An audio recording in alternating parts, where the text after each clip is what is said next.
Hello everyone, in today's video I'm going to show you how to get free trial in MLB TV. So first you are going to open your browser and then in the search bar you are going to type MLB.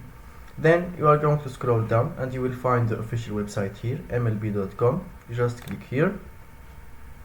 Then you will find yourself in this page, the home page. And here as you can see there is the option mlb.tv and here there is buy mlb.tv. You click here. You will find yourself in this page.